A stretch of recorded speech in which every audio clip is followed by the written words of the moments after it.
En cet été 1793, il n'avait pas encore 16 ans. Il était garde au Puy du Fou. Il s'appelait Jacques Maupilier.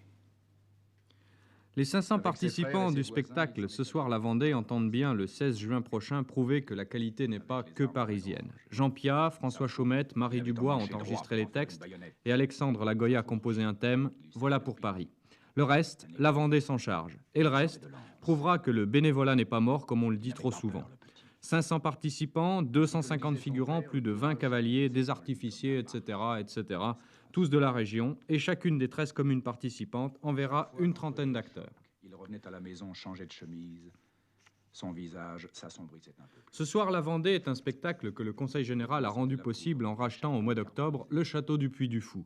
Il s'agissait pour lui et pour les habitants de la région de restaurer ce château Renaissance, un des seuls en France à être construit en granit, et y installer par la suite un musée régional.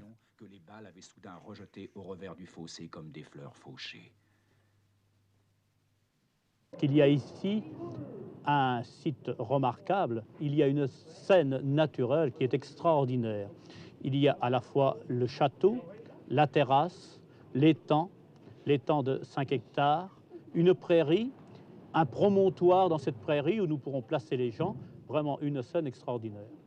Ce scénario évoque l'histoire de la Vendée à travers le témoignage que peut nous apporter le château du Puy du Fou, qui a vécu lui-même tous les grands événements, heureux et malheureux, de l'histoire du bocage et plus généralement de l'histoire de la Vendée. Un jour, il s'est mis à pleurer. Il enrageait, courant là-bas dans la prairie, éclaboussé de sang et de boue, face au château en flammes.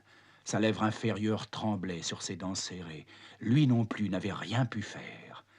Les colonnes infernales de Turot étaient passées. Pour Ce soir la Vendée, on attend déjà 25 000 spectateurs. Première, le 16 juin 1978.